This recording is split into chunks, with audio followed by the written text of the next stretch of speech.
You're listening to the 808s and Joysticks podcast, now available on iTunes, Spotify, TuneIn Radio, and iHeartRadio.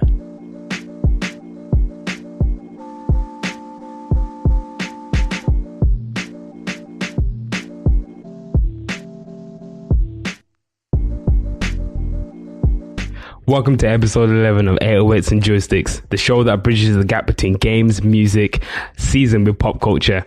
I'm Tairell, and joining me today, as always, is Tom.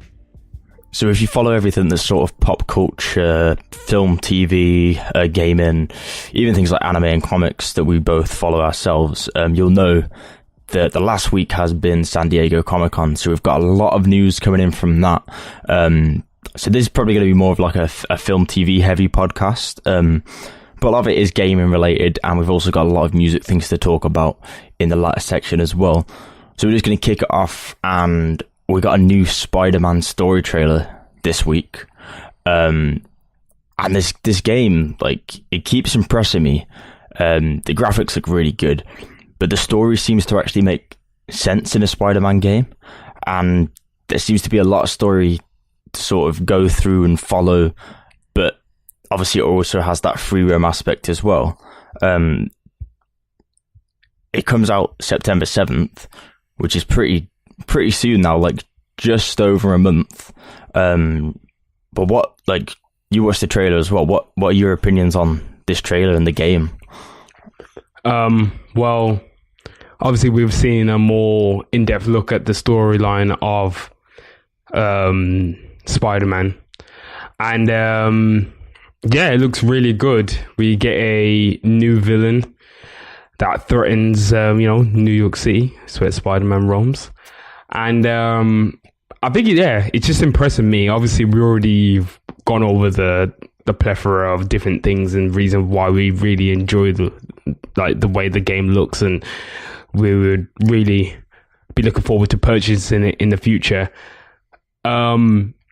Yeah, I think it needed this story trailer just to maybe show the comic book fans what they're in store for. And by the looks of it, it looks like a brand new storyline. I don't think this is a storyline that's being followed within like the comics. I don't know, I could be wrong anyway, but it looks like it's new. So yeah, I'm excited. It looks very interesting. A lot of Spider-Man things have been popping up recently, and I'm excited. I love Spider-Man. It's one of my favorite superheroes. Has been since I was a child, and I can't wait to play the game. Can't wait to watch Spider-Man Into the Spider-Verse. Which looks... Can't wait to watch that. Yeah, that is the one that looks. It's the style, the way how they did everything. It just looks so cool. What are you thinking anyway, Tom? Do you think this is important, like, for the story trailer to come out? Was it for the comic fans? Was it just to show people? It was a bit of both. I think it's for the comic fans. It come out around the time of Comic-Con or at Comic-Con. So obviously I think they're basing it around people that are interested in the comics and more the story. But I'm not a massive sort of Spider-Man comic fan in the sense that I follow every single Spider-Man comic myself.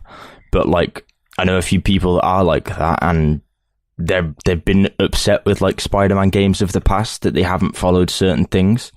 And this one seems to bring back like those Spider-Man 2 mechanics. I think it was Spider-Man 2. And obviously like brings the story all together as well, like a nice story that could fit into a comic book that they want. So it seems to have like everything for the Spider-Man fan. And then obviously we know about like all the new mechanics and stuff, and the costume changes and things that you can get, like extra content, just to add like a little bit of like Easter egg to the game and like throwbacks to older games or different Spider-Verses, or whatever you would call them.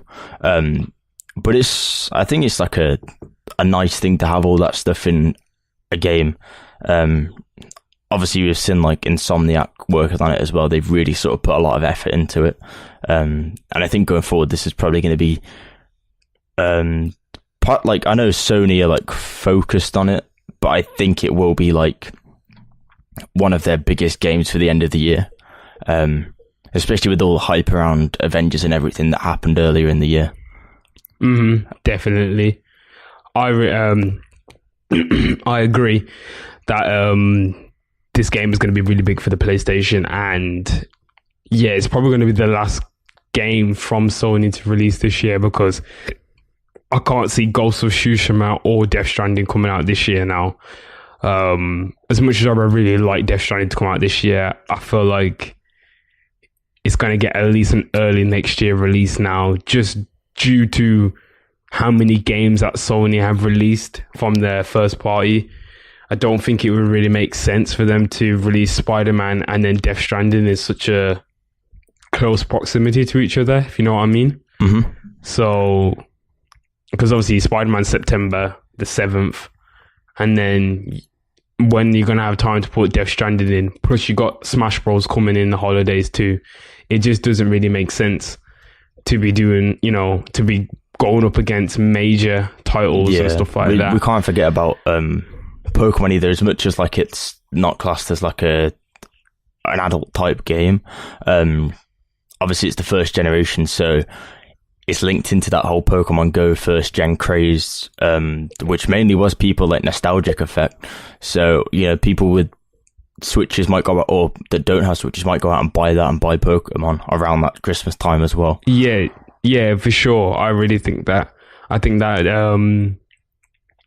the Pokemon game and the Smash Bros would definitely bring a lot more Switch owners that didn't have these systems, just because Smash Bros or Pokemon wasn't on the system yet, and now it is. So there's no reason to really release Death Stranding or anything like that. I think Spider-Man would be good enough, and I'm excited. Yeah, definitely excited for the game. So I was going to say, we were just speaking about like nostalgia with Pokemon. A game's coming out 30th of August, 2 Point Hospital. It's a game that like I think we're both very excited for. It's basically made by the same team that made Theme Hospital. Obviously not Bullfrog anymore. I would say, if you don't know that game, then you need to do your research. That is a staple in I don't even know what would you call those games back then. It's a simulation game. It's an isometric tycoon game, sort of. Yeah. I wouldn't say it is isometric, but it is isometric, yeah.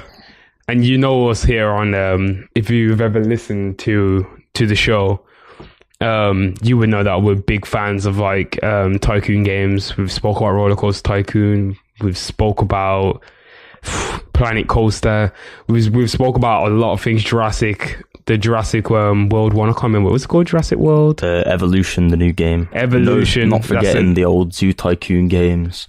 Zoo Tycoon. You got SimCity. We loved all of those games growing up, and we played. Used to play Theme Park World as well. I loved that. That was really cool. That was another Bullfrog game. They know what they're doing, basically. Well, yeah, you can in terms of when it comes. Yeah, there's gameplay been released now, like pre-builds given to certain YouTubers, and we've seen like proper playthroughs now. And literally, like, if you took Theme Hospital and updated it, it would just be this game. Like, there's not a difference. Yeah. Like the humor's the same. The building is exactly the same. The mechanics are slightly changed. They've just been modernized and added a little bit extra management stuff to it, which isn't a bad thing. Like, that's good. But also, this game's £24. Like, that's nice. Or you can get a 10% discount if you pre-order, so it's like £22. Like, see, the thing is as well, I like how these are the kind of games that I feel like are missing in the modern climate. It doesn't always have to be big and flashy. Do you know what I'm saying? Like, say for example, my sister, she used to love these kind of games when she was younger. But then when she sees new games now, she gets deterred from playing them just due to the fact of like, she feels like they're just too fast and there's too much going on.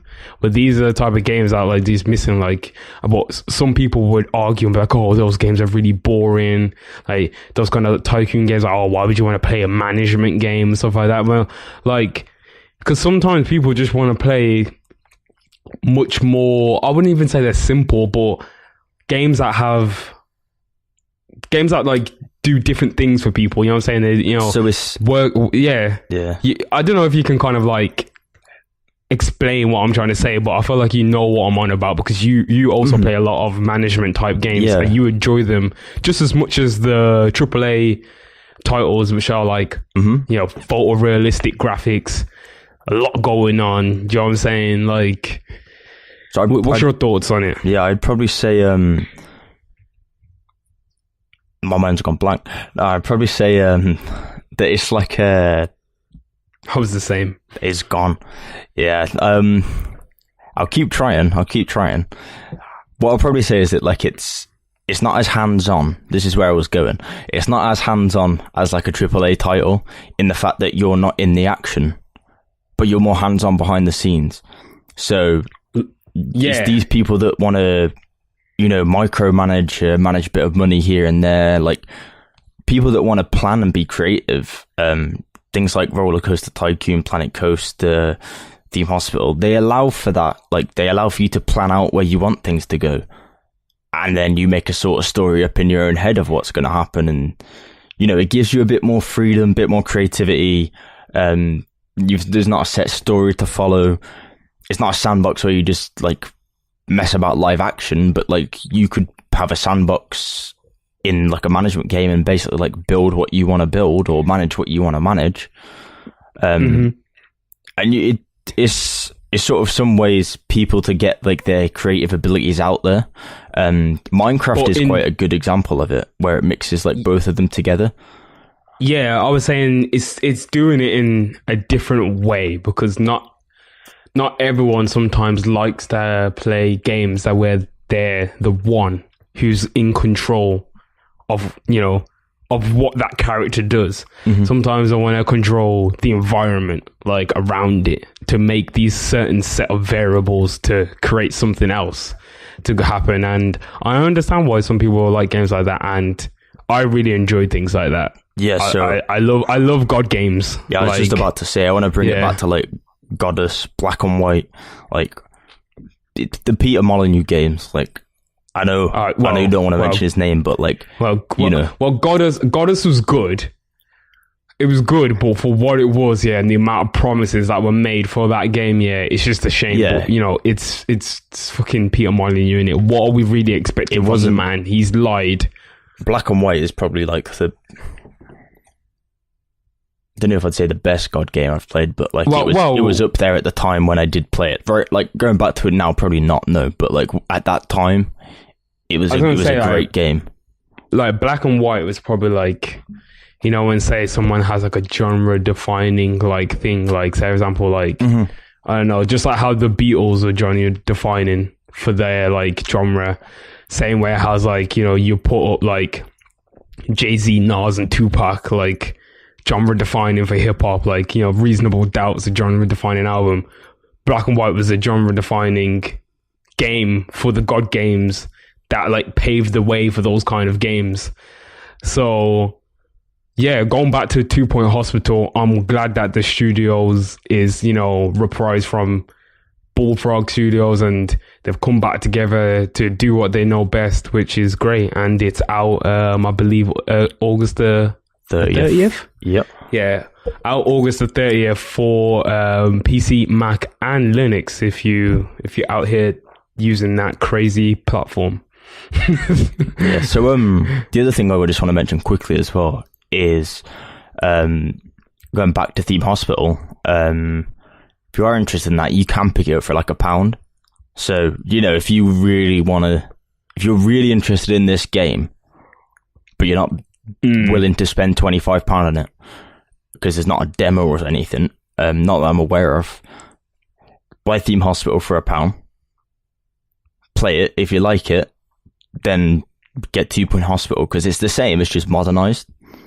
Like, it's basically just like it is a spiritual successor, but it's basically just like a demo at this point for the game, like Theme Hospital is.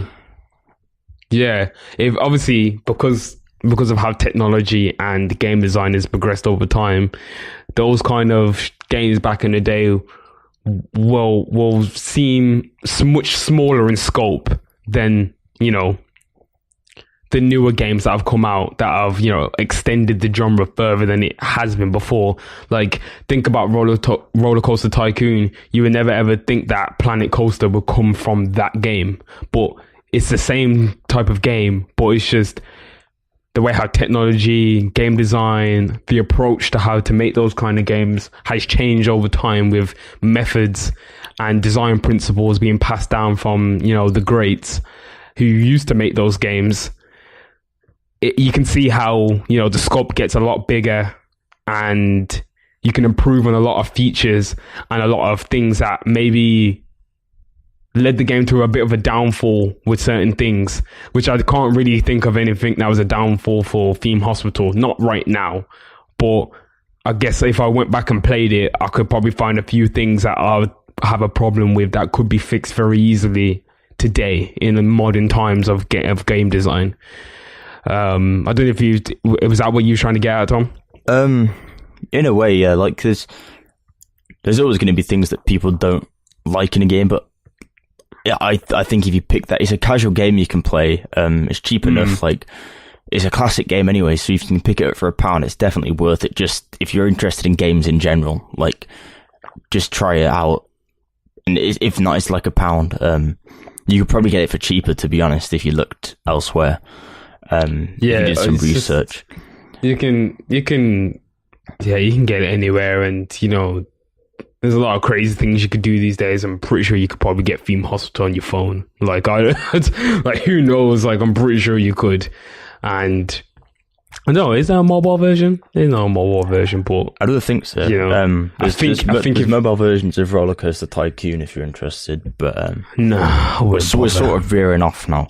But I just want to sort of close the point up and just say that, like, it's nice to see these genres coming back. Obviously, like, ex-Bullfrog employees working on this new game, spiritual successor to Theme Hospital, and obviously, like, people at Frontier who work on Planet Coaster worked on the Roller Coaster Tycoon series all the way back in Roller Coaster Tycoon 2 days, and they're still working on this game now. So, like, it's nice to see these people have influenced current games as well, and the industry sort of bringing that back a little bit for people that like Tycoon games.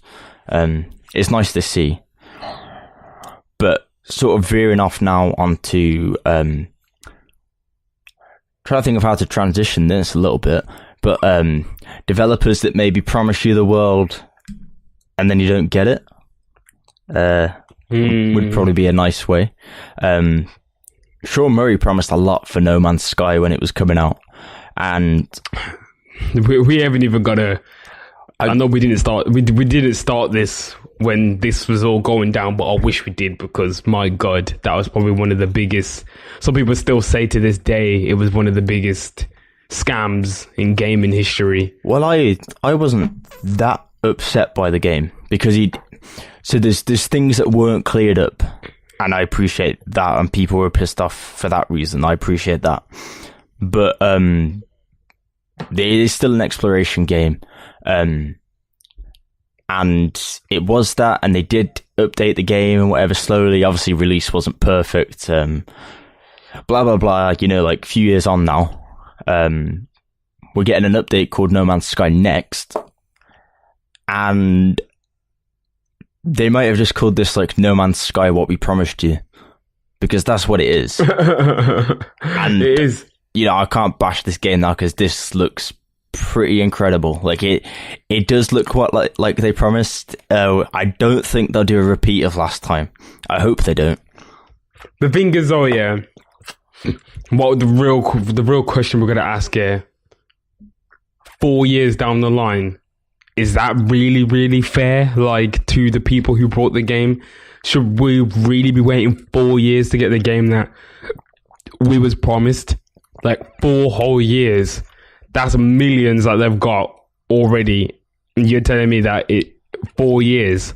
I just don't think it's... I personally don't think it's right that the game is now complete this many years later, regardless of whether it's free updates or whatever. It shouldn't have been that way. You should have just grew a pair and just owned up to what was wrong with the game and just thought, hey, the game is not what we said it was.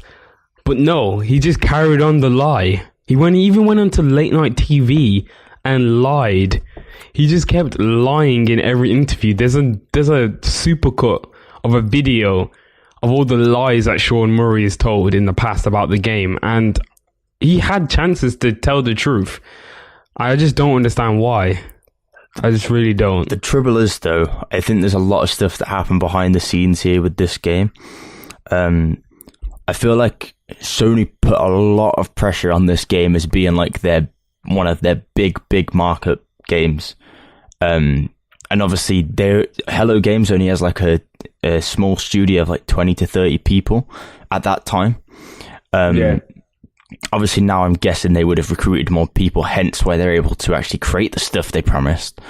But I feel like they were working towards this, and I feel like they got rushed. And I feel like after the game came out, obviously they couldn't work on doing something like this. I feel like they had to update it in some way to try and please people in its current state. But I don't think it's fair to say that Sony have put pressure on them when the game is out on multiple platforms. So what was the point of Sony pressuring them? Like, but it came out exclusively, It came out. It was on PC and and PlayStation 4, yeah. But for the first time, it's going to be on the Xbox. Yeah, it's going to be on the Xbox One now. Yeah, which fair enough. I can't really say that like Sony put money into it or whatever. Who knows? I don't think Sony have put money into it, because if they did, it wouldn't be going to Xbox at all. No, I do think there's a time though when. Obviously, they might have. I think Sony was looking to buy it out, like to take the series on. I think that, but I think also the fact that, like, obviously having agreed these deals with PlayStation and whatever, and it's going to be the exclusive, there is an element of pressure there. Yeah, it's true. And obviously, with a small studio, if you're not making any money off previous games anymore, like there comes a point when you have to possibly release something. Now, I'm not backing up like releasing an unfinished game, but I'm just saying that I feel like there's possibly more to it than people make out. I feel like Sean Murray has sort of been classed as the victim because he was the spokesperson for the game. However, like at some point he should have come out and said something, even if he pissed a few people off. Like higher up, he probably should have come out and said it to save face. And I think this is his way of like trying to repay people the fact that he's been updating this game so much, and like he is really dedicated to trying to get this game to the state that he wants it to be and that people enjoy. You can't say he's not passionate. Like I've seen his tweets, and he is passionate. I just think that obviously like. It's hard. It's if you've got a game at that level that's massive and you're the face of it, like I think it's a hard one. Like it's hard to describe. The thing is, I will commend them. I will commend them for doing this update, and I know it's been years, and I know I sounded like I was a little bit like angry about it, because I would be angry. I never bought the game. I never pre-ordered it. I didn't support it on Kickstarter. I didn't do anything, none of that shit. Just I played the game on a friend's console, and it just wasn't good enough. And I just thought, this is really, really silly. Like I don't know why they even released the game in this state. It literally looked like something that like anyone could have created like by themselves, because it was really, really bad. Not a lot to go on. So yeah, really, really boring. I didn't really find anything. I was just like mining rocks and stuff. I was like, this is really a glorified Minecraft at this point. So then now 4 years later, we've got multiplayer, like fleets of ships, freight systems, real-time missions, all sorts of crazy stuff now that you can be doing. Apparently the game is much more refined. There's no more bugs. They've fixed the procedural generation to be a lot more cleaner, precise, bringing out much more different and inventive monsters rather than just little variations of, you know, the same things you can find on every planet. The graphics have also been overhauled. Yeah, the graphics have also been overhauled to give it a more, I don't know, it just looks a lot better. Like I do think it looks cleaner. A lot better. So there's like the skyboxes and stuff now, which I don't think they had before, to the same level of detail, and everything just looks like everything looks crisper, cleaner. The lighting looks better. I do think they've put a lot of time and effort into this. Like, I don't feel like this. I feel like basically instead of doing No Man's Sky 2, they've just done this.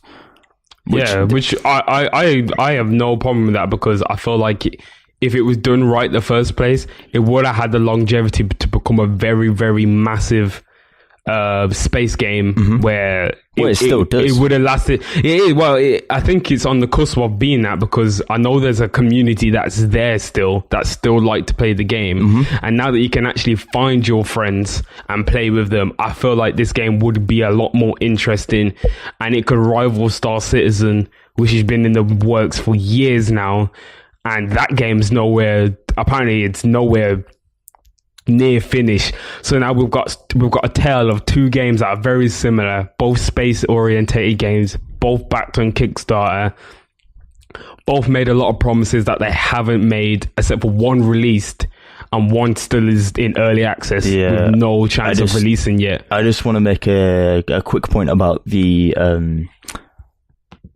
Star Citizen as well. I don't know if you heard the news story that a Kickstarter backer pledged $45,000 and asked for their money back. Wait, hold on, Tom. 45,000? Yeah. They asked for their money back, and the Star Citizen developers basically turned around and went, no. 45,000? Like, you've invested in it. Sorry, you can't have it back. Oh, no, it's not 45,000. It's 4,500. But that's still a lot of money. Still a lot of money. Still a lot of money. $4,500 is not. I could do with $4,500 right now. Like, you know what I'm saying? Like, it's not. That's a lot of money still. Yeah, because I think it's like a tough thing to sort of take that much. That's a lot. That's up to like. That's a lot. I don't know, 3 months' wages for some people. Like, that's a lot. That's a lot of money that they've taken off someone, and they haven't delivered a product, and they've basically said, "Oh, sorry, you can't have it," because that's how Kickstarter works.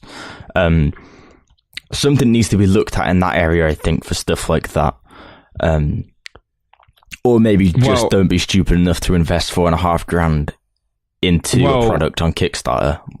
Well, I did want to talk about Star Citizen with you a bit more, because it has been coming up with more and more, and people are starting to grow concerns about it now. I don't know if you knew yet, but they've raised since 2013, Tom, $148 million. Where's the game? It's in early access. Where is the game? Like, so the stuff I've seen from the game does actually look really good, but there's no game.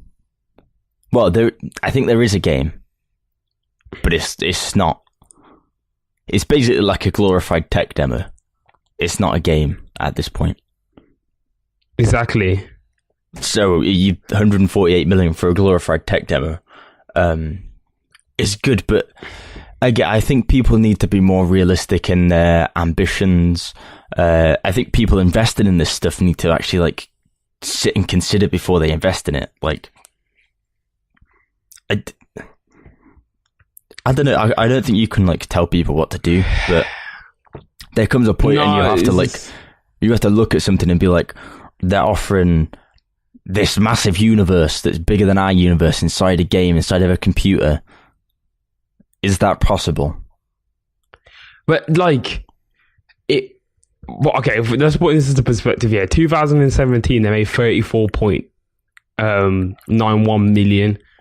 What do you even need to do with all that money? I don't understand. Well, who's still invested in 2017? I don't know. That's the thing. I don't know how they got this. Where they're still getting this money from. I don't know. Are the same people trying to pump in?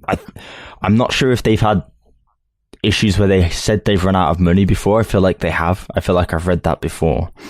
And they've probably asked. I think old backers are still giving more money. Oh no, you can. Because you can still, I think you can still donate to them on their website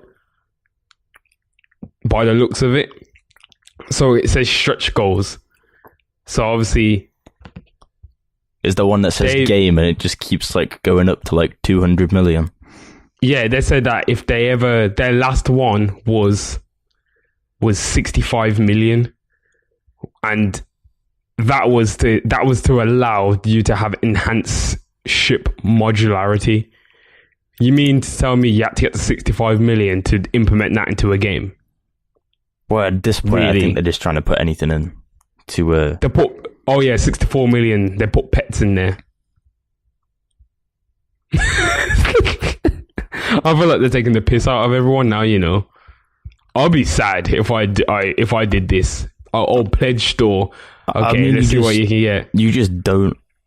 Not that you don't pledge to stuff like this, but you do your research. Like, you just look and you go like, right, if they've got this much money and the game's not there, like, do I need to invest in this? Okay, this company's got 65 million. Do I need to invest like £10 of my money to make sure that they can put pets in this game? Or have we not seen a product in like 3 years now? And we should probably like not invest in that and maybe try and like go to another game instead. Like, yeah, it just doesn't make sense. Like, you can pledge and like buy things. Obviously, like you can buy like packs so you can get a ship with it, and then I guess along with that, you would be donating money to the campaign still to further develop the game. And the biggest pledge you can do is $330 right now. Oh, for additional game and ship packages, please contact us directly. So you can even contact them directly and like PayPal them more money for other things if you wanted to. So basic. Okay.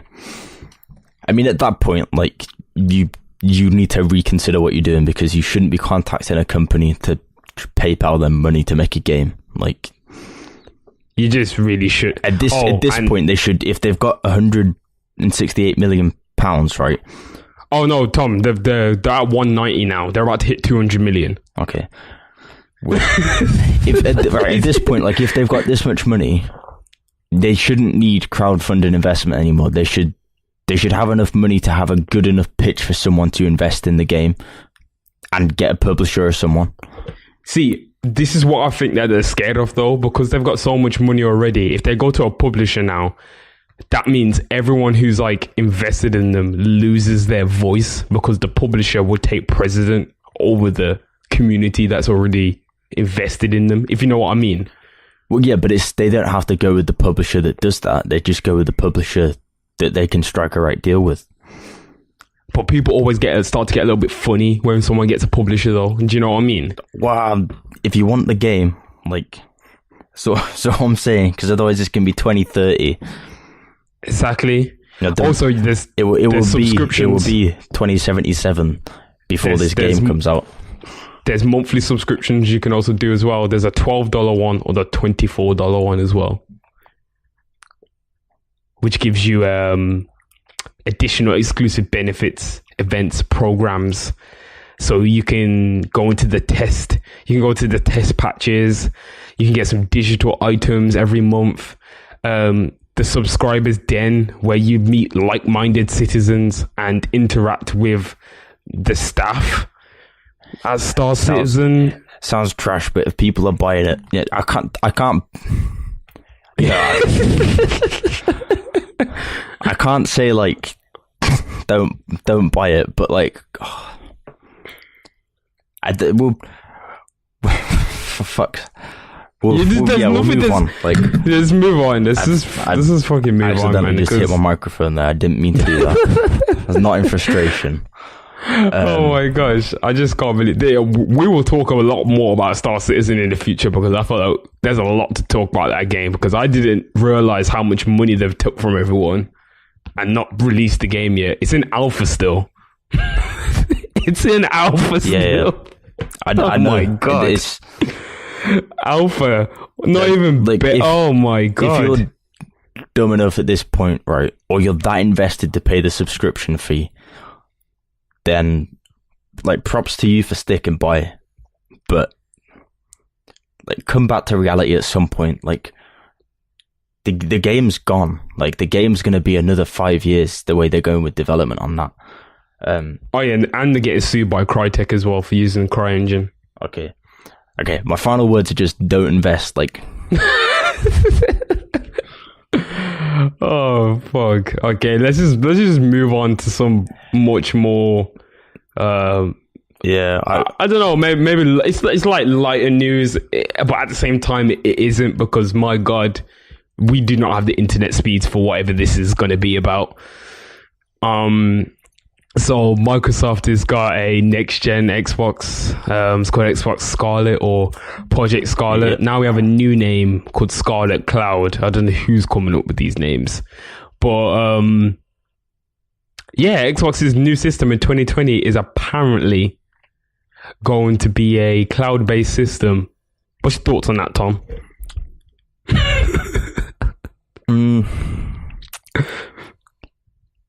So so they did say that there's two devices, a normal Xbox and then the second streaming thing.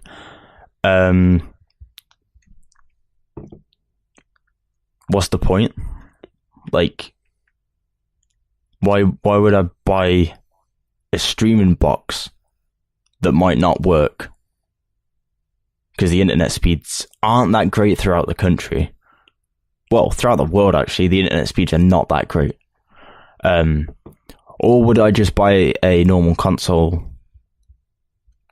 I think like price would be a difference, but I'd just pick the console. Like, I'm not sure. I think, again, we'll have to wait and see. Sony did this with the PlayStation TV thing that no one ever sees before, because they've basically like buried them all. It's not going to work. Bury them all. Well, it's true. It's what happens. Like, the internet speed is not good enough. We know that. Like, sometimes I struggle to watch YouTube at like 480p. Like, I'm not going to be able to stream a game in 4K. Exactly, it's true. Sometimes, like, I'm watching a YouTube video, yeah, the quality would just drop, and then it's, I look at it, I'm watching it at 144. I'm like, what the hell's going on here? You imagine you're playing, like, you're in the middle of like a boss battle, say on Dark Souls, right?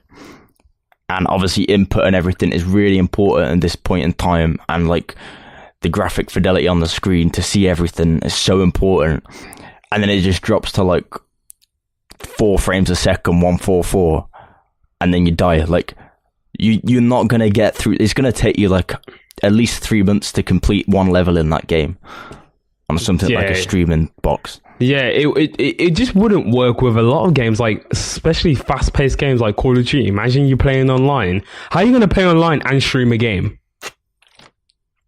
So I think it can be done. But yeah, I know it can be done, but as you said, Tom, we do not have the speed for that. We don't have the speed for that at all. It seems weird, because obviously, like, you'd expect the console to be more expensive than this streaming box. So you'd expect the console to be based towards people with more money, and the streaming box to be based towards people with possibly less money and easier to get into the console market.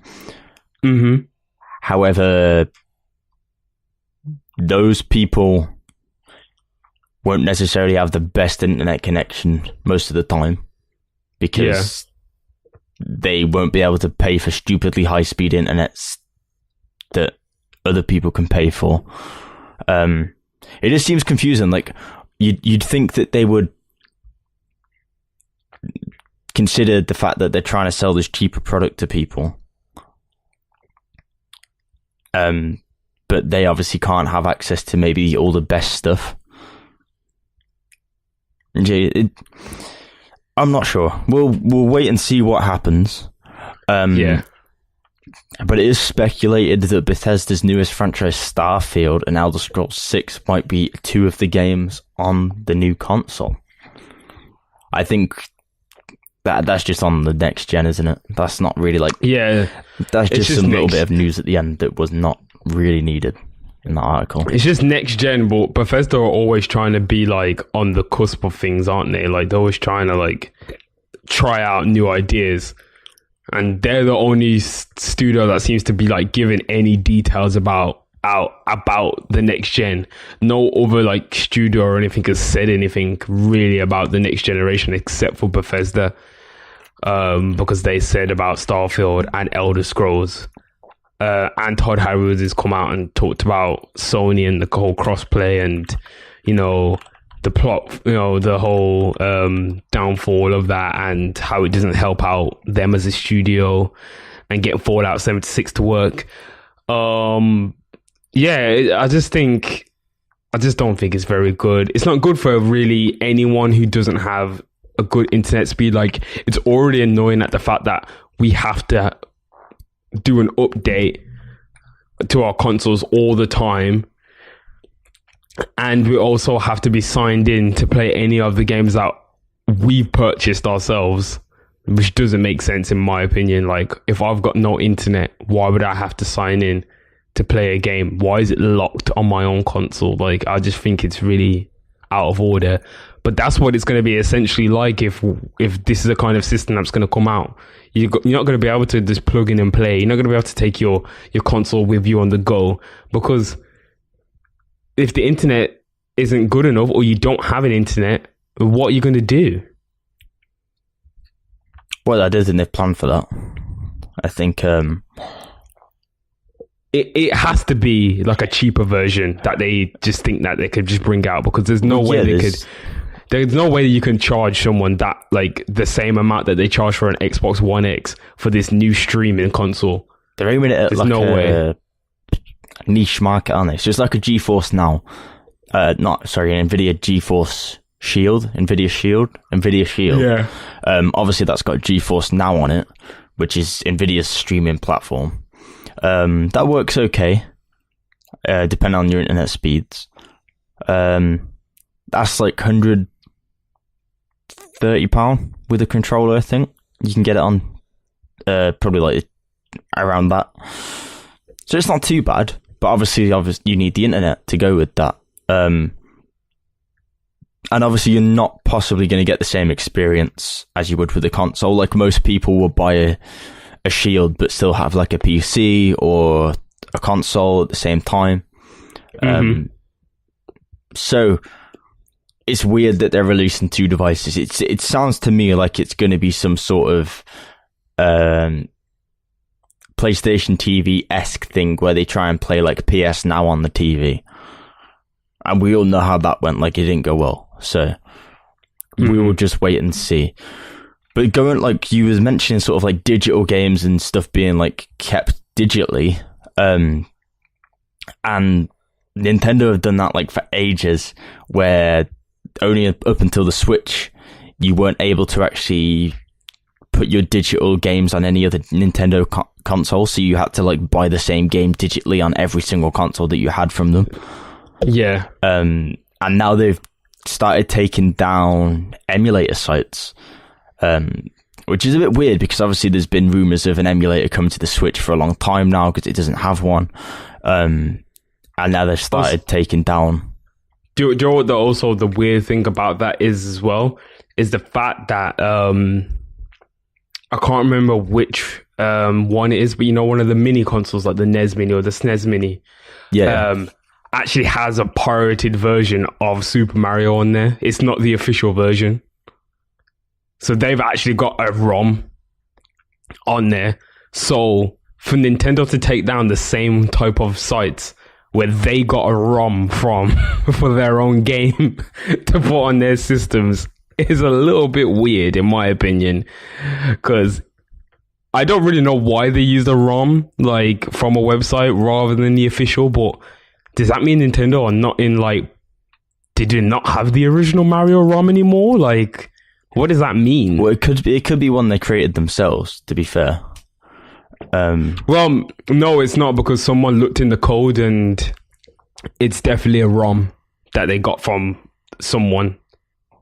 The information is out there. I can't remember. There was a whole big thing about it, like Nintendo's using ROMs. This is when everyone thought that Nintendo was actually gonna like embrace like ROMs and emulation, but they didn't.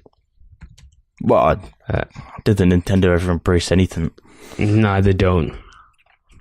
They innovate, but they don't really embrace. But yeah, I'm not sure. We may see something on that. Who knows? Like we'll keep you peeled in the future if that happens. Obviously, we'll both be excited because you're going to get a Switch soon. Now Octopath Traveler is out, and obviously I still got mine. I've been playing older games on there as well. It's enjoyable. So if emulation does come, I'd be like over the moon. But we'll wait and see.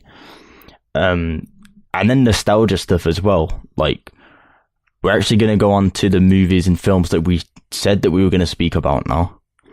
And a gaming crossover with movie and film. There was rumours like way back that Sly Cooper was coming to the big screen as like a film, wasn't there? And now we found out that Sly Cooper is coming to the TV. And it's a bit weird. I'm not sure how I feel about this. It's meant to be like a gender neutral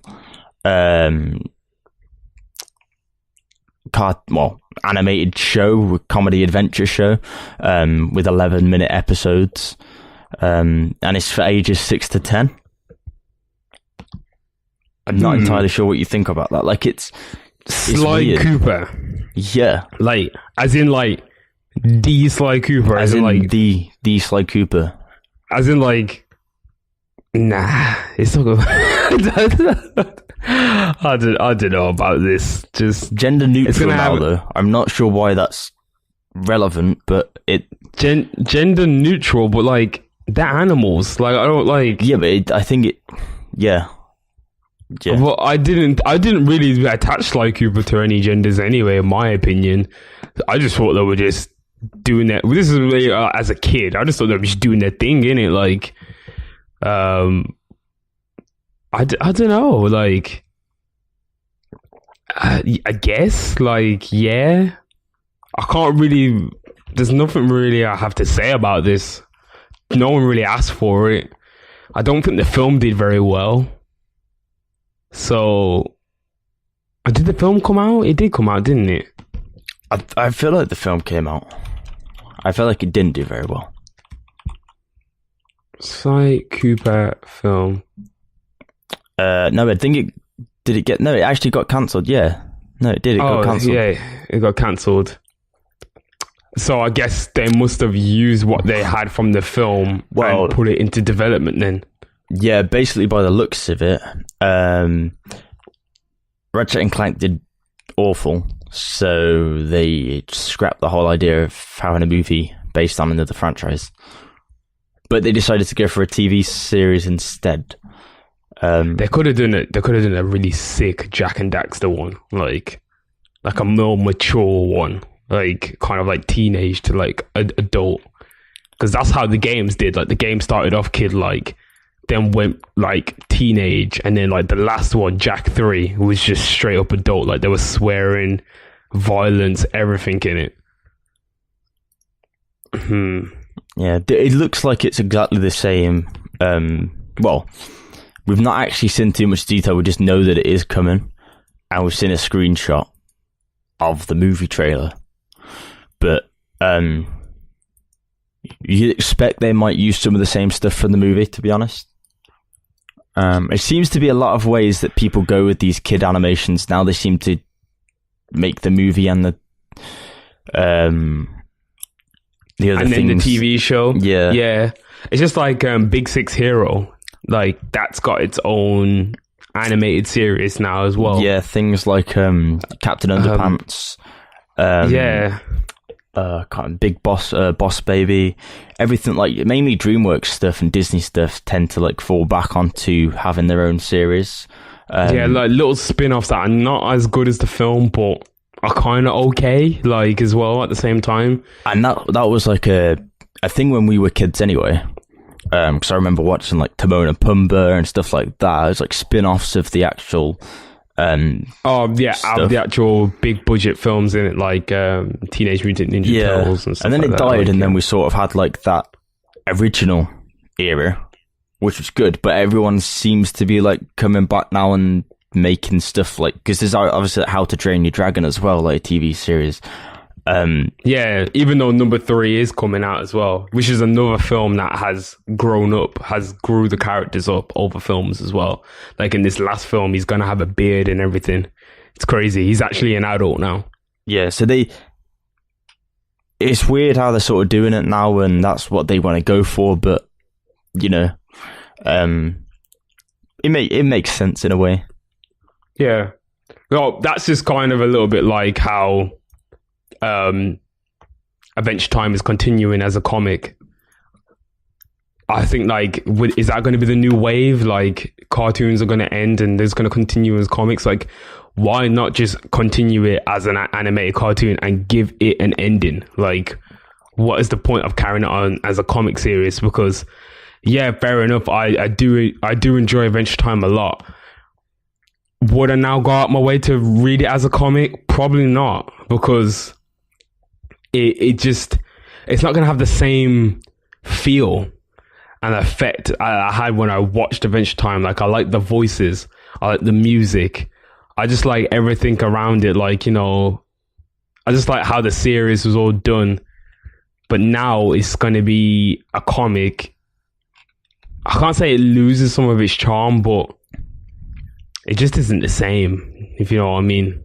Yeah, I mean, if you grow to love something as a cartoon, then seeing it in any other media form, it's never going to be the same as the original way that you watched it or saw it. You know, it's the same as someone reads a book first and they watch a movie. Like, they have more love for maybe the book. Yeah, exactly. 9 times out of 10. But how are you going to say that this is the finale and this is the season finale, but you've already released the cover for season 11, like, as a comic? Like, first and foremost, it's wrong. Why are you calling it Adventure Time season 11, the comic? Doesn't even sound right. Like, what is the point? You might as well just end it and just leave it. Like, because now they're just going to continue it on and it's just not going to be the same. And then, you know for a fact that give it a few years and then they're going to bring Adventure Time back, but it's not going to be the same. So, I don't know. They said they're not pulling in the ratings that they want to anymore, but what ratings do they want? Because Cartoon Network's trash now, so what did they want to put on there? I feel like this has sort of grown up as well as everything else. Yeah, Adventure Time definitely grew up. But I think that's... Obviously, it's grown up with its audience, but I don't think that audience watches it anymore. I don't think they watch Cartoon Network anymore. I feel like this is their way of like trying to reconnect with that sort of level of age range. Like, they feel like they have a target audience now, and that's what they want to go for. Like, I don't know, do you tweens think and above. Do you think they're going to try and like take more risks and like... I feel like the comics like, might be a bit mature. Do you think they're going to add more things in there that they couldn't animate, for say? But I would say, yeah, they would do that, but it's still got the Cartoon Network name. Yeah, so I think that they can't even really take that many risks.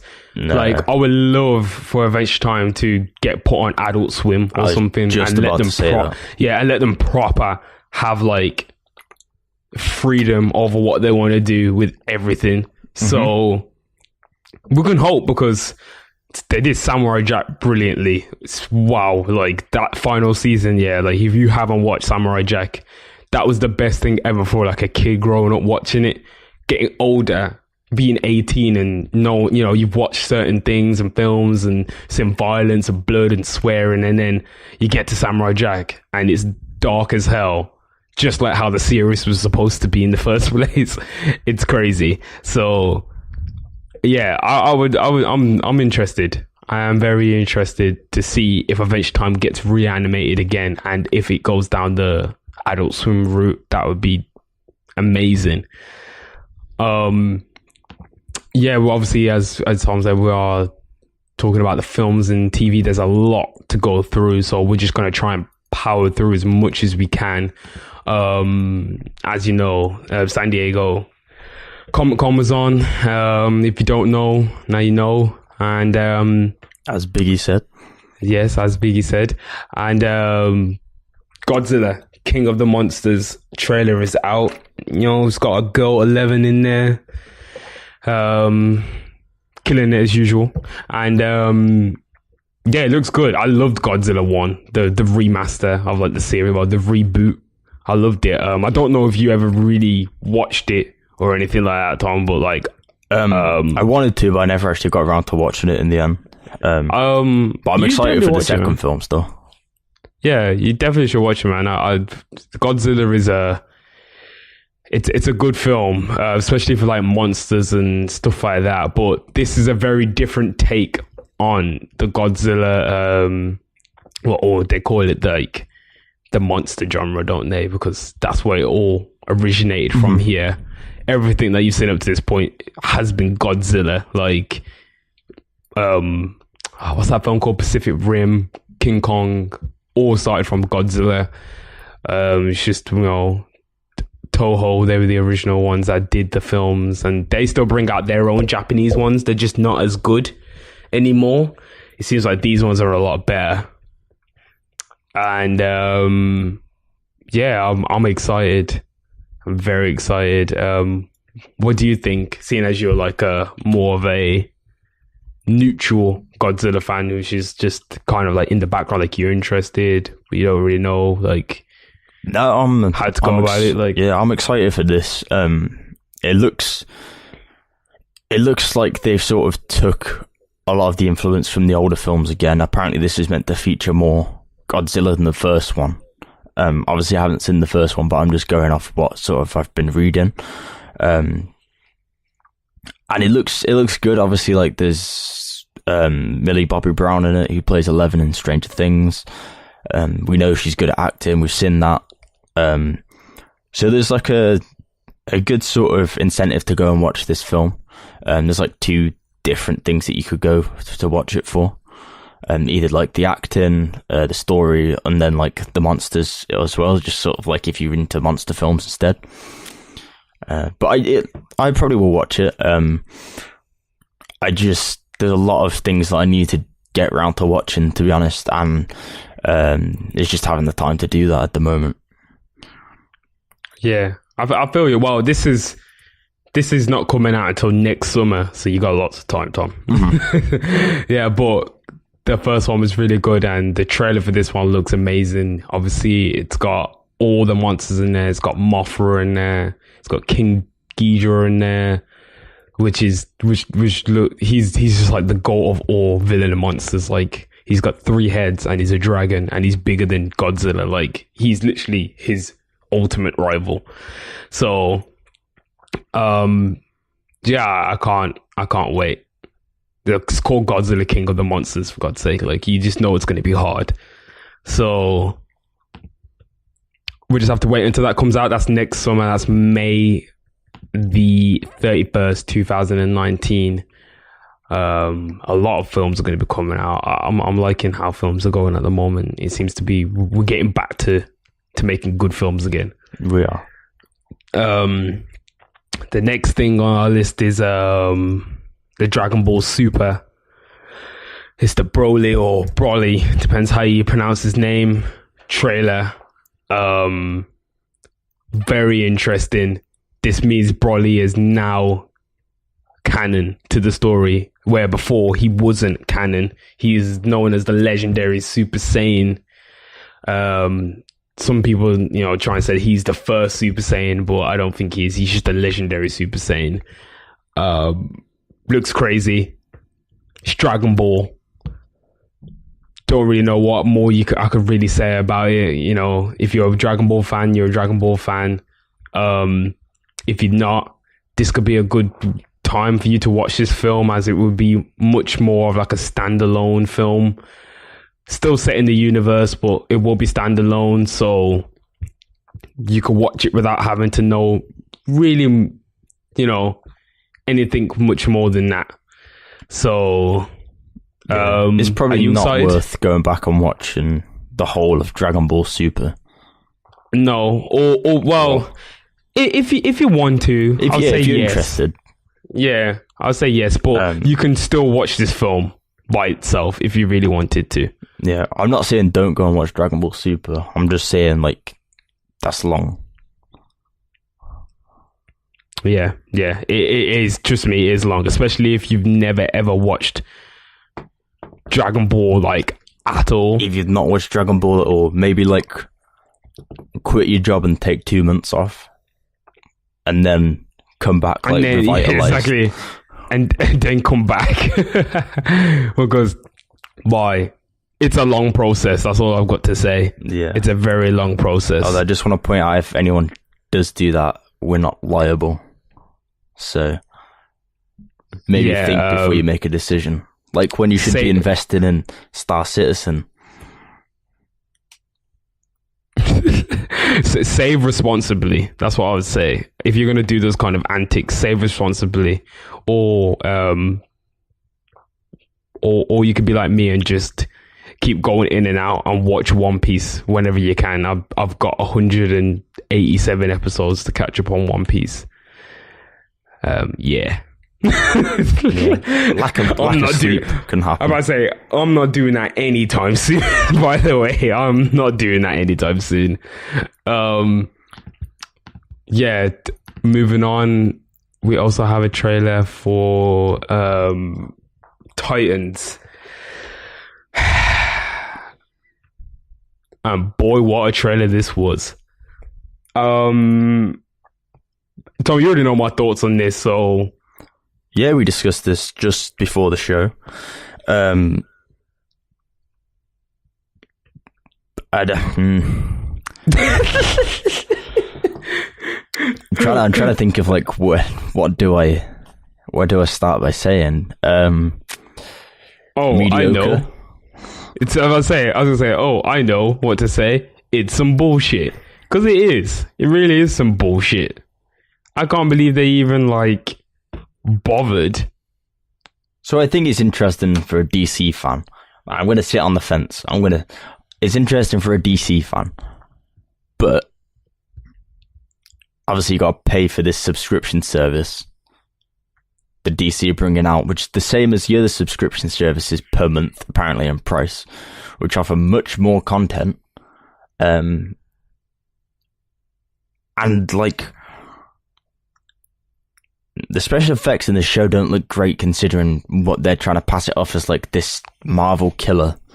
Like, if you're going up against Disney, you can't half-ass shit, like, and they keep doing this all the time.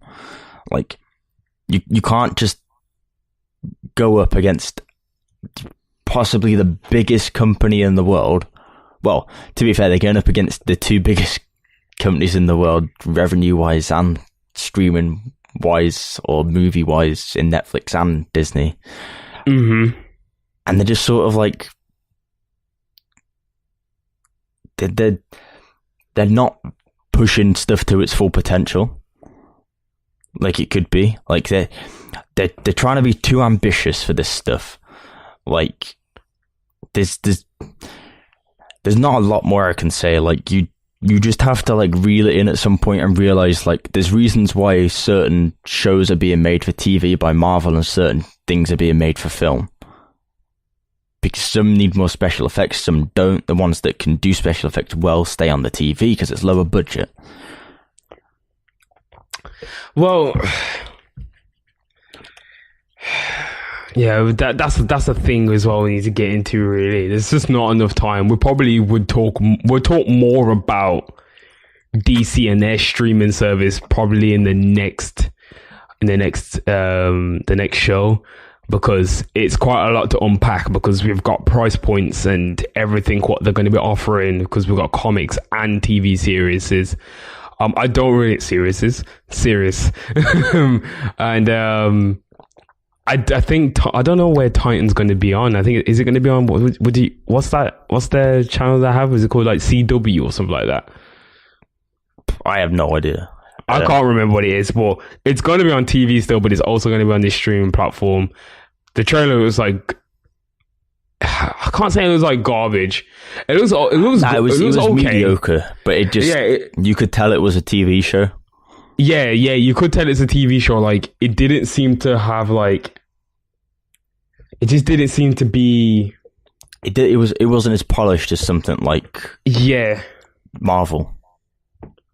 Like, I feel like if you look at like things like Luke Cage, and Daredevil and Punisher, and the way how that's shot, it just seems much more clean and refined. And then this one just looks like a bunch of kids fucking around, like, with a camera. Like, you know, it's not like that. That's sad. I can't say that, because it is like, I know people have put a lot of work into this, but if we do comparisons like that, it just doesn't look as great as certain things, and that's the problem. Like, if you want to go against people like that, budget compared to something like a Disney TV series. Yeah, we need the detail. We need the polish to go up against these kind of companies. But then maybe they don't have the budget for that. The thing is, they've been put in a corner though, that they have to bring this stuff out. But I think we can speak about that another time, because there's, like you just said, we could delve way into that. But you know. Oh yeah, of course we can talk. We can talk about DC and what they've done wrong, because I feel like that would be a very interesting conversation to have. Also, it's interesting that the reason why Aquaman is even it's not even bloody hell, I've really lost my thought. The reason why Aquaman is coming out so fast is because they filmed it at the same time as Justice League to save money. So we've already got some problems arising from this already. Mm-hmm. But anyway, because time is really, really pressed now and we need to move on, I'm just going to quickly go in about the Castle Rock trailer. It's crazy. Tom, do you want to talk more about it? Because I feel like this is more your jam rather than mine. It is a Stephen King series. So there is that. If you're a Stephen King fan, you would definitely know what Castle Rock is. Mm-hmm. It's a fictional place that takes place in a lot of his books and short stories. He's now bringing it to life on TV. Well, it doesn't actually involve him, I don't think. It's not involving him. No, but J.J. Abrams, I think, is heading it, as he heads a lot of stuff. But it looks interesting. It's got Bill Skarsgård in, who played Pennywise in the It films. If you've watched Hemlock Grove as well, Bill Skarsgård was in that. He did a good role in that. So he can play like a good role in this. Definitely like horror sort of vibe you can get from him. He plays that role well. And there's not a lot of other details we know. We just know there's going to be characters in, and there's going to relate to a lot of his novels, like you've just said. So it looks like it could be sort of like a psychological horror thing that will be going on. And I'm down for that as a TV series. There's not a lot of them at the moment, and it's definitely a gap in the market based on like some solid material as well. It is exclusive to Hulu, I believe, but that doesn't mean it can't come to TV stations in the UK, but in the US it is exclusive to Hulu. Yeah, it's a Hulu exclusive. I can see this probably getting put on FX or something. I think Channel 4 normally pick up Hulu stuff apparently in the UK. So we'll... oh, do they? They picked up The Handmaid's Tale, which is a Hulu exclusive. So that's just the one comparison on like linking it maybe they. I don't think they will put it on main TV. I felt like maybe E4 might get it. I don't know. Yeah, I think E4 could get it. Either E4 or they have that thing in it on All 4 where they put like dramas from other countries on there. Mm-hmm. So it could be put on there as well. It'd be interesting.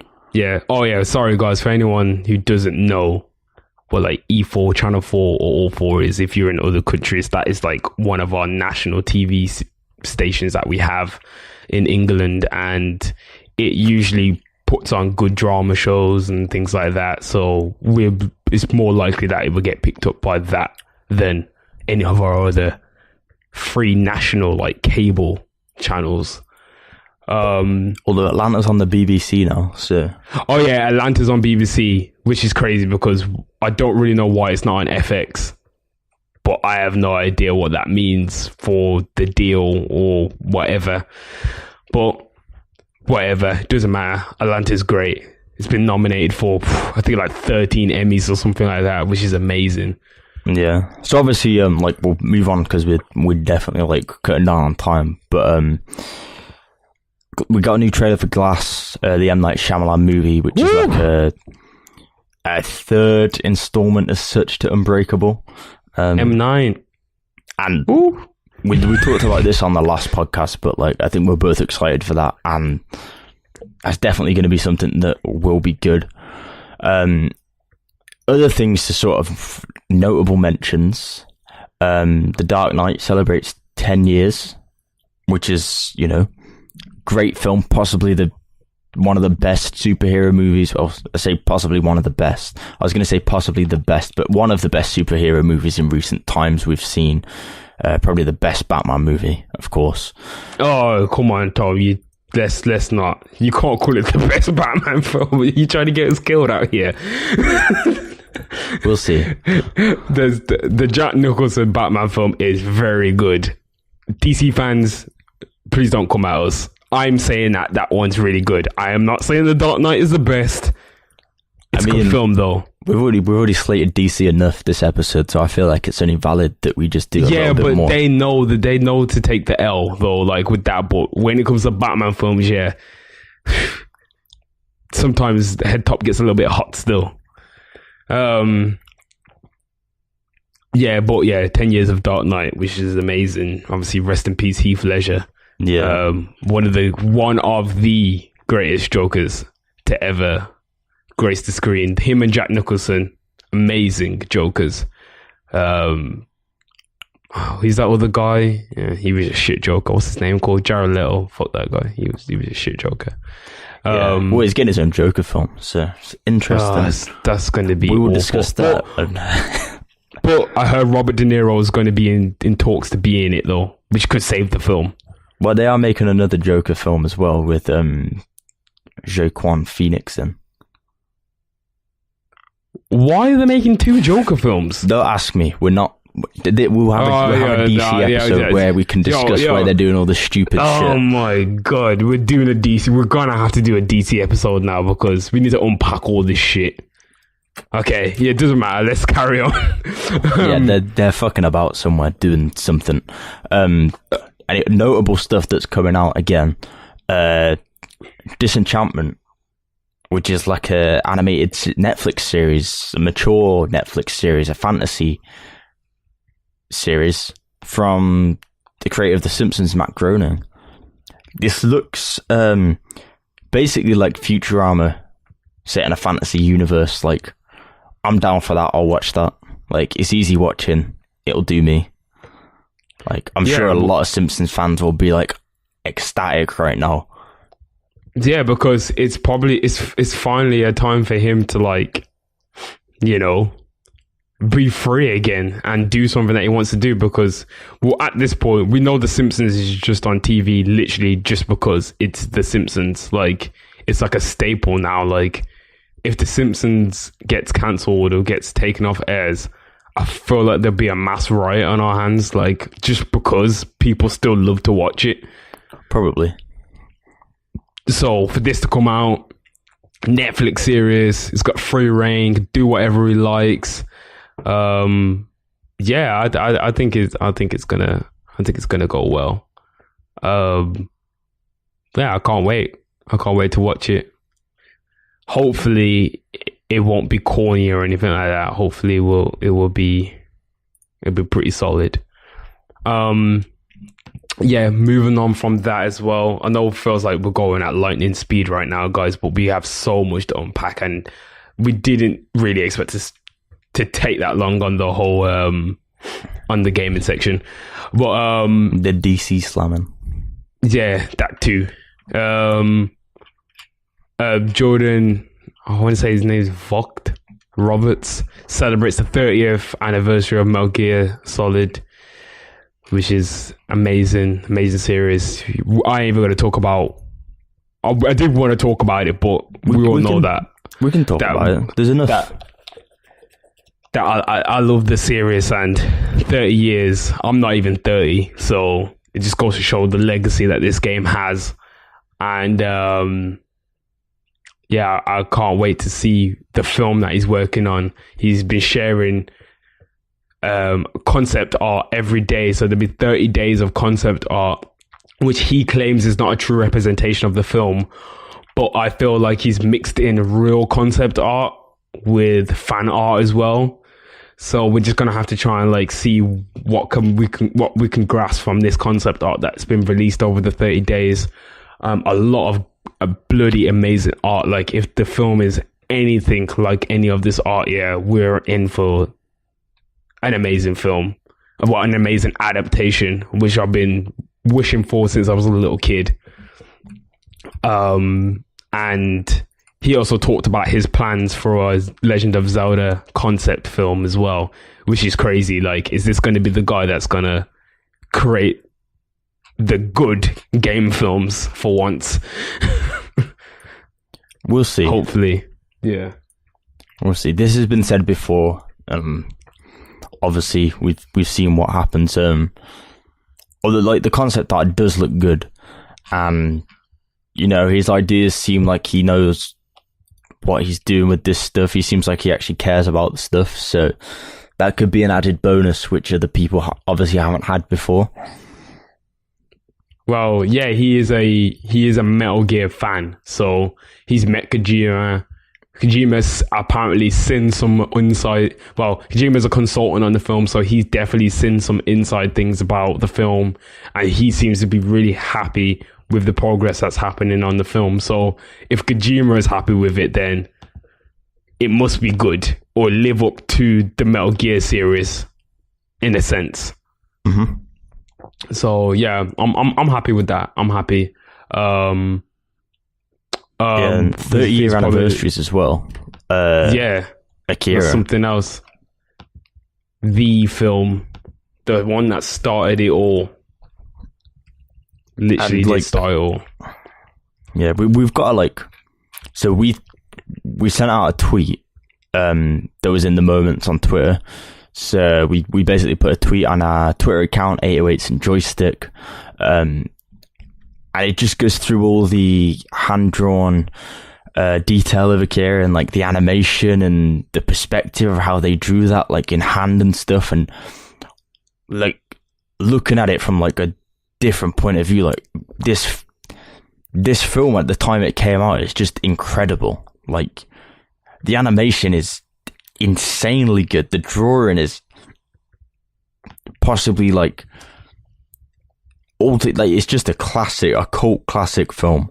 Like, it was in it, like, it had innovation. It was a great film.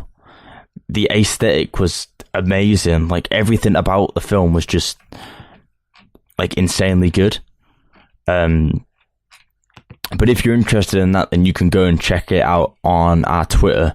We can't really describe the images too much to you, but if you haven't watched the film, then go watch the film, and check out all the artwork as well and stuff that's on Twitter.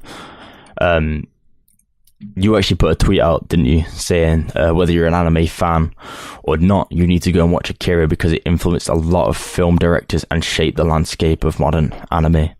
Yeah, it really did. Like, after this film came out, the quality and the standard of anime and how to do it was literally changed, like, because people were just like, wow, like a film can be this slick and this well done. People had to step their game up after that, because it just didn't make sense for them to be carrying on the same way. Like, if you literally look at anime straight after Akira and before Akira, you will see the massive shift in quality, tone, everything.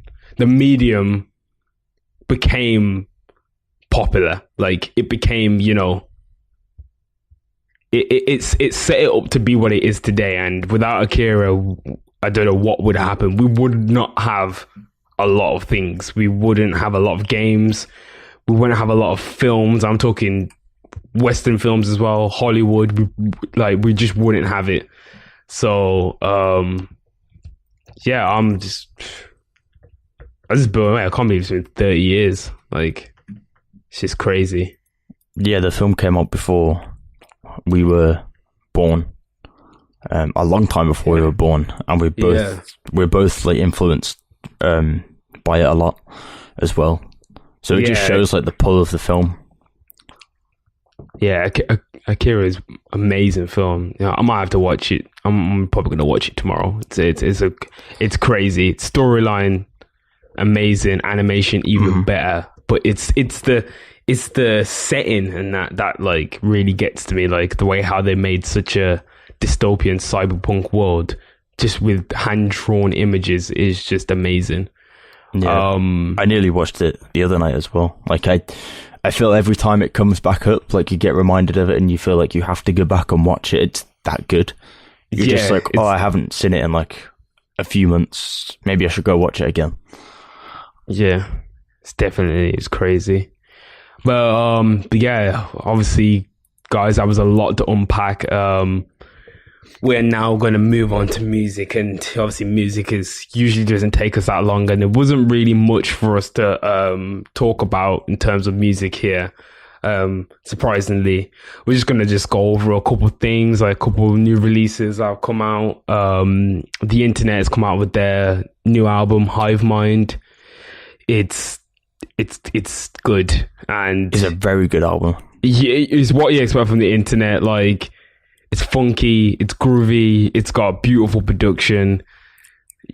Just go out there and listen to it right now. It doesn't even matter if you don't like R&B or like soul music or like jazz.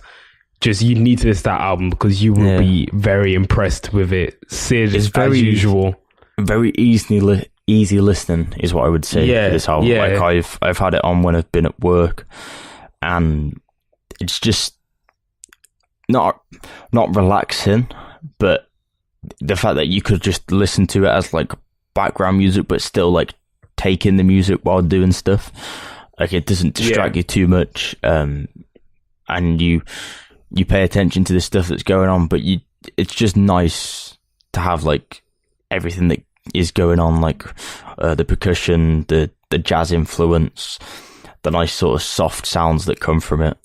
You know, everything that sort of is on this album makes it really good. And there's also like some funky areas as well that like pick you up in some places.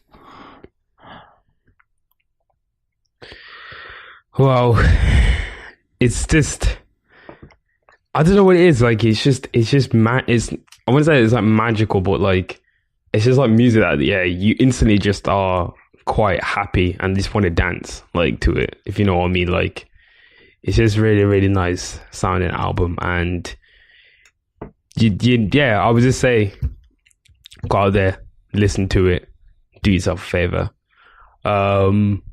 Moving on as well. So it's been 1 year since Scumfog Flower Boy, well known as Flower Boy now, was released, and wow, what an album! Still fresh to this day. I still listen to tracks. I still listen to the whole album, let alone tracks. I can't wait for what Tyler does next, because I've liked his little tracks that he keeps releasing, like him rapping over like people's songs. Mm-hmm. Like he released Bronco the other day, which was over Yes Indeed by Lil Baby and Drake, and it was tough. Like, I fucked with that so much. It was so sick. He did send a tweet out the other day saying enjoy the raps while you can though. So I'm not sure what. That's what I did see as well. But I did see that, and I thought, oh fuck, like I hope like I wouldn't care because obviously I'm a massive Tyler like fan. Like I love any direction he goes in. Any direction he goes in, I just love it because I'm getting new Tyler music, and his production is always another level. If it's going to be a singing album or whatever, like fair enough, like he can do that. But I just don't like how every time he comes out with an album, he always says, "Oh, I'm not going to do rapping anymore." Like I'm just like, but why? Like you're good at it, so I just don't understand why you don't want to rap anymore. I just don't really understand. I think he's proved enough to people now that he's not just a rapper, so why can't you still just rap? You know what I mean? Like it just don't really make sense. But it's the same thing with Gambino as well. He doesn't really rap as much anymore. He does a lot of singing now, like, which he did say he was gonna abandon rap towards, I think, around the Kwai Stone Mountain era, which is the reason why he released his Stone Mountain mixtape, which was literally a mixtape full of raps, and then Kwai was the singing side. So I feel like Tyler's took like a slight influence from him, if you know what I mean, in terms of where like he's doing all of these throwaway songs with raps on them, and then when the album comes out, it's going to be the singing, like the proper like stuff that it's going to be sold and stuff like that. Like, do you feel like I feel like that kind of influence I'm getting from him? What do you think?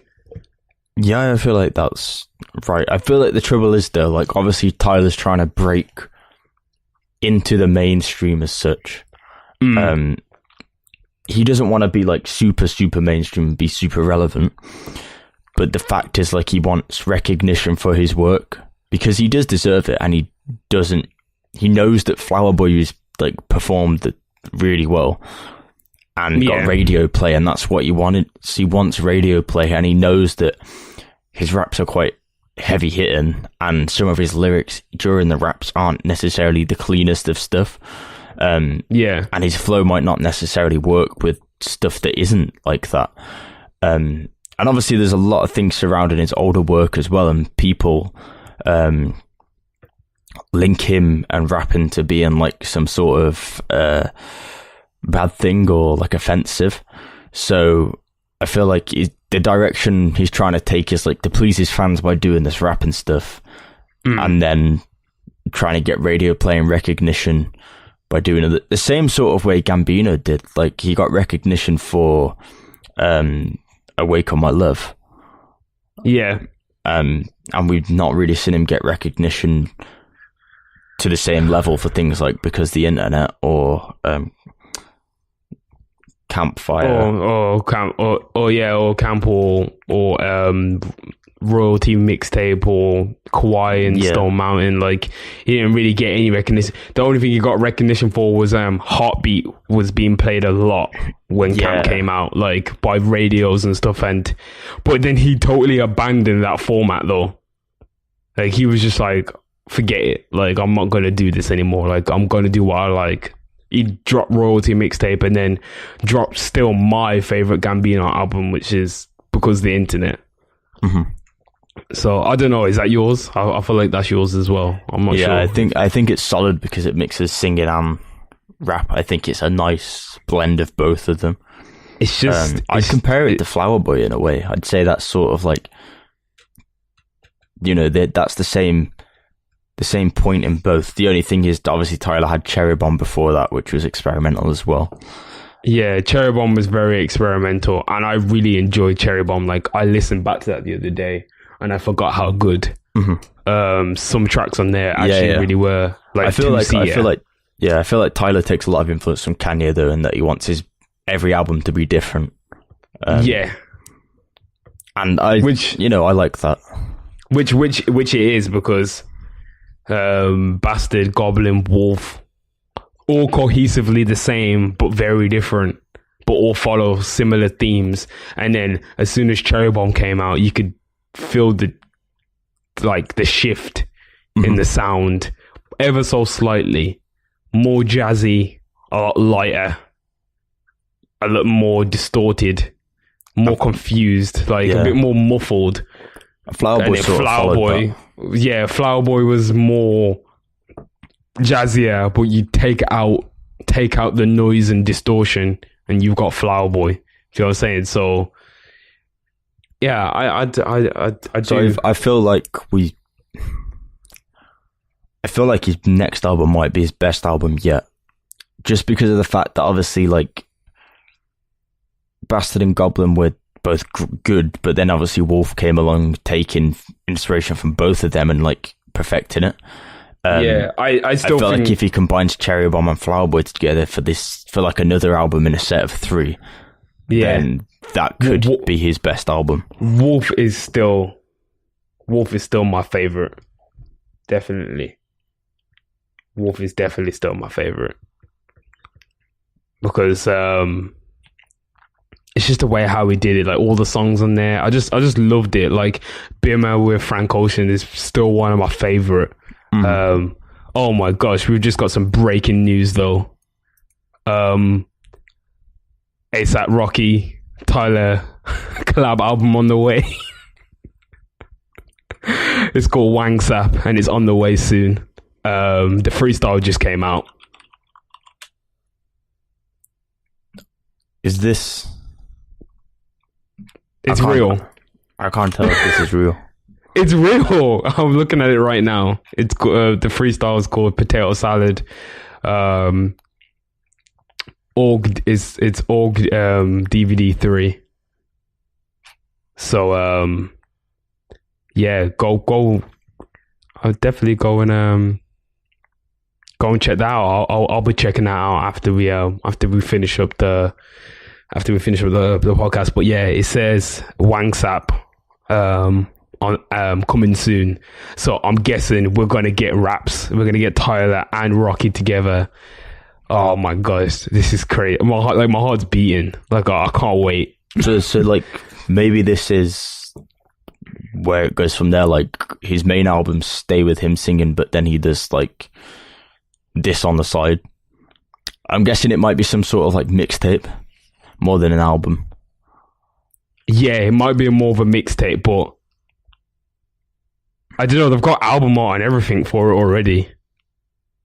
But this is wild. We'll wait and see. Like, I'm excited as well. Like, I didn't think that'd happen when we were speaking about it. But you know, like that's so weird. Well, there you have it, folks. You got that fresh info off the scene. You know what I'm saying? While we're speaking about that, I'm really looking forward to Frank Ocean's new album, and I'm hoping that it comes sometime soon.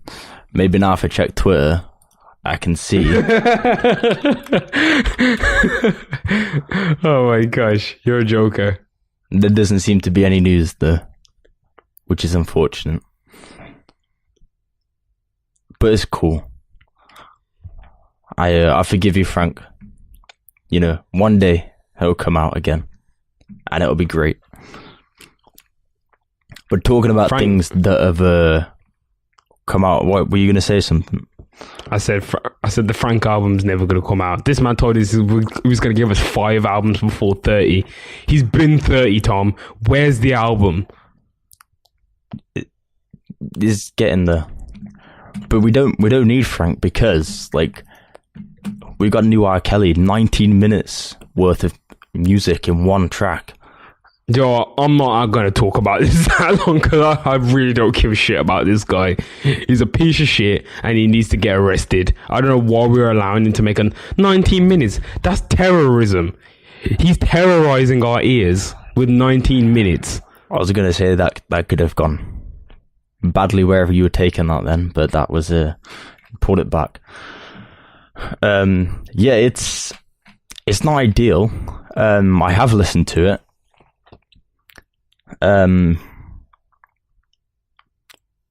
My advice would be, if you're looking to listen to music, don't listen to it. If you're looking for some comedic value, take a listen. It doesn't.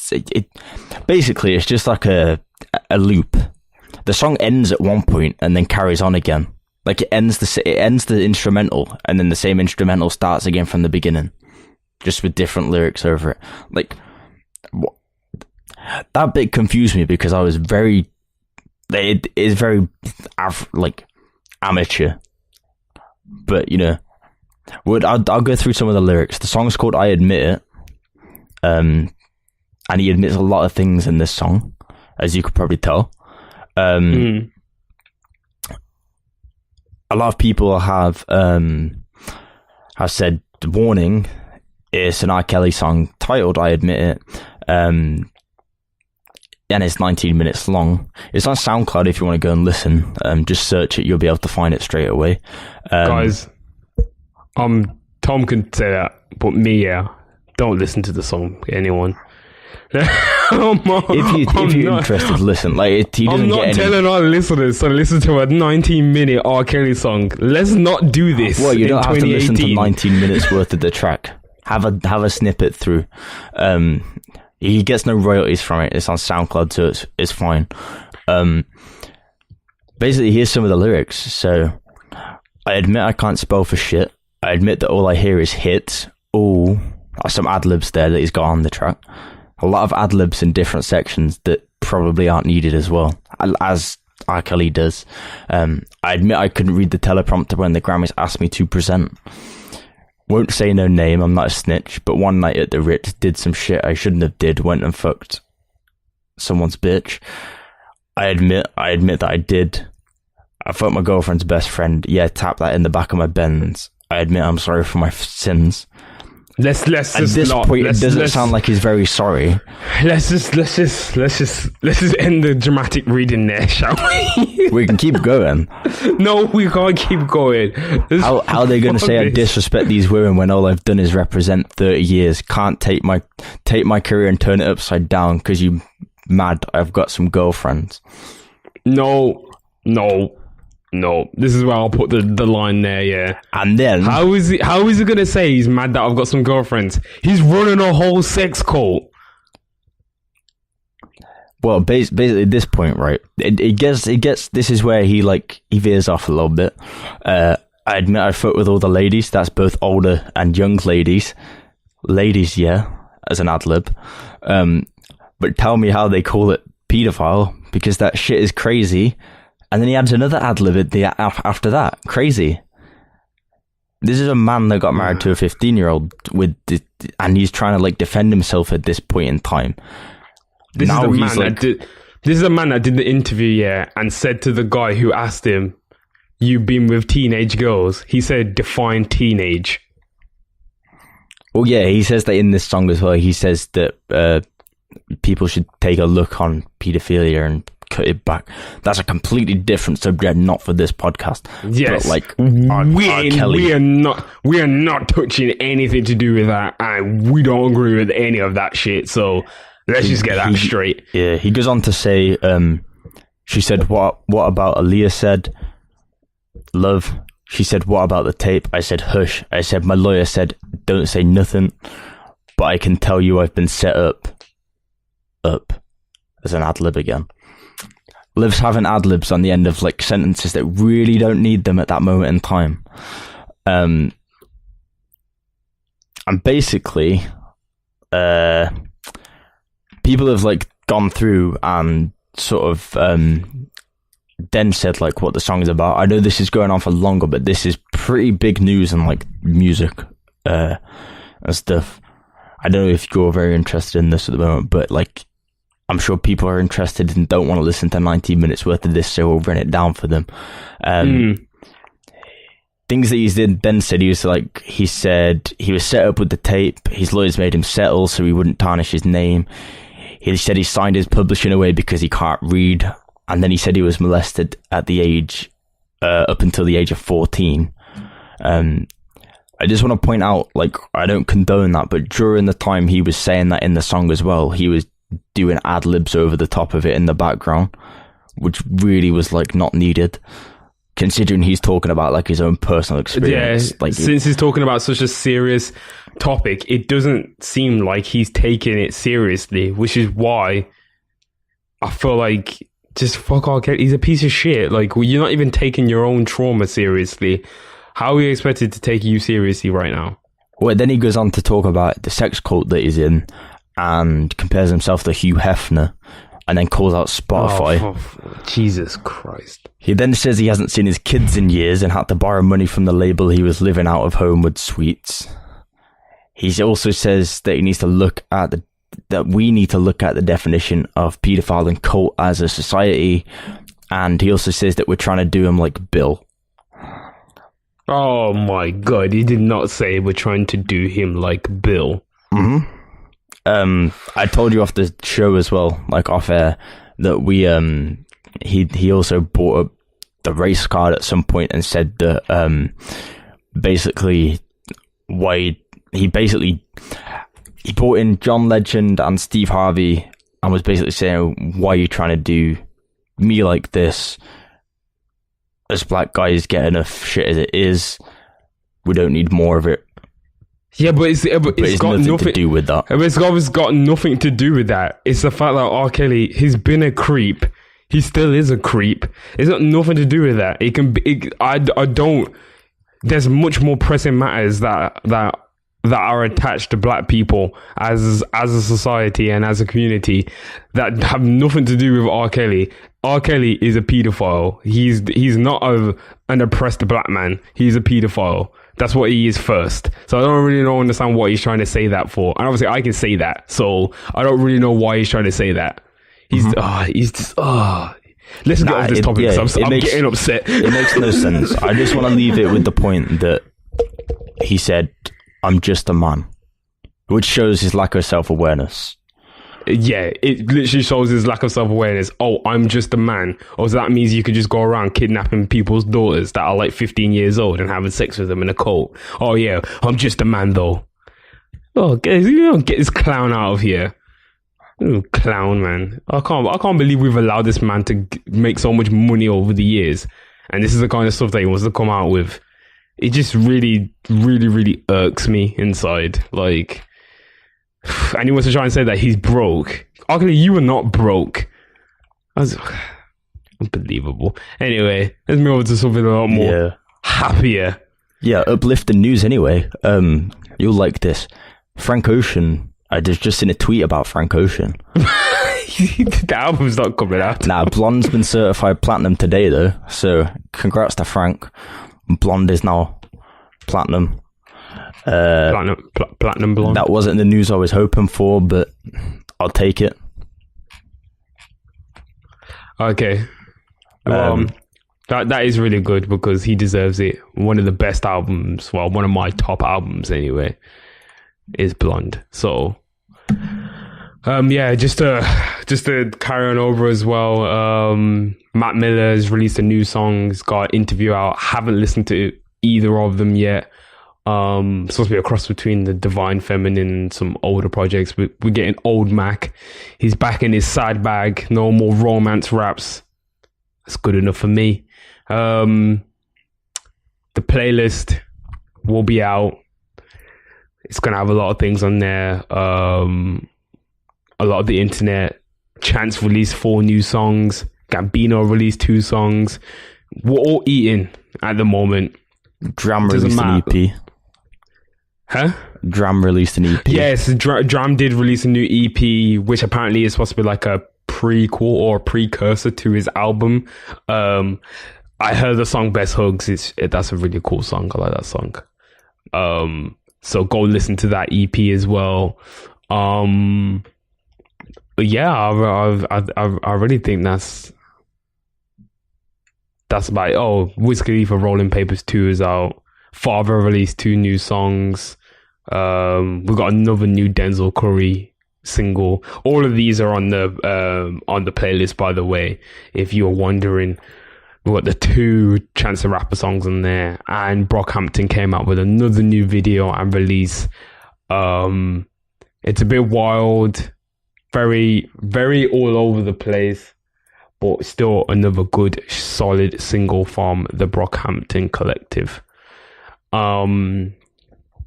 Yeah, and that's about it. Oh, also, if you didn't know, now you know.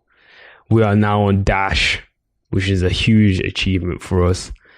We haven't covered that, actually. Yeah. We just didn't think we was gonna get to this point this quickly, and we wouldn't be anywhere without the people who listen to us. And a shout out if you're listening on Dash right now. Exactly. Shout out if you are listening on Dash. We're going to be on there every Thursday at 7 p.m. PST, 3 a.m. Pacific time, 3 a.m. British Standard Time, or British Summer Time, or whatever you want to call it. Yeah, it's still insane to us. It's still wild. We can't believe it. I'm just I'm blown away. And yeah, we've still got more things coming in store. We've got something really, really special we've been working on. Another venture of ours, and I can't wait. Well, we can't wait to unveil it to you. And yeah, we even might have a chance as well. We want to try and get people who listen involved. So please, even if you don't follow us on Instagram or anything, you can email us or go on our Instagram or message us. We would love to hear any ideas or anything you have for questions or whatnot. We're kind of ran in a little bit longer. We're going to nearly hit the 2-hour mark. So we did get some questions asked, but we will answer those questions in the next episode. Yeah, we didn't expect it to be this packed with news, to be honest. Yeah. And going as much as we did. But we need to sort of wrap it up now, end it. Like we said, we appreciate all your support. We're obviously now on Dash Radio. We're also on Spotify, all other major streaming platforms for podcasts basically now as well. Literally everything. You can check out our Twitter at 808s and Joystick. That's without the S. And 808s and Joysticks on Instagram, and also check out our Facebook page of 808s and Joysticks as well. We are posting regular updates on gaming, music, and everything in between, news. We also put our personal opinions on there, and we're slowly releasing details about our website that we're currently updating every now and then, new projects we're working on going forward, and obviously things like the playlist and the podcast. Every few weeks we will do posts on there, so if you are looking to get updated on stuff like that, then following our social medias is the best place to go. If you want to look at all of that in one place, even the playlists now, which are now on the website, then go to 808sandjoysticks.com, and everything is there at your disposal. All the social media links, all the podcast artwork, the current podcast episode, all the playlists, and literally pick and choose what you want to listen to or subscribe to, basically. Yeah, definitely. Yeah, we still can't believe what's happened. Dash Radio is such a big thing. We're gonna have so much reach from being on there, and we're just excited for this new venture. And yeah, thanks for all your support. If you're listening, new or old, yeah, hope you have a great week, and play games, listen to music, watch films or TV, anything that we've recommended. Or maybe you want to recommend something to us, feel free to reach out to us, because we're always there to interact with our audience. This is episode 11, guys. Thank you for listening.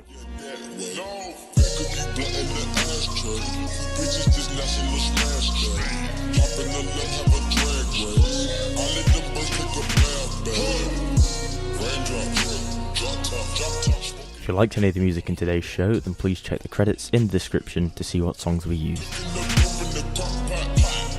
from nothing to something, nigga. I don't trust nobody, grip the trigger. Call up the gang and they come and get changed.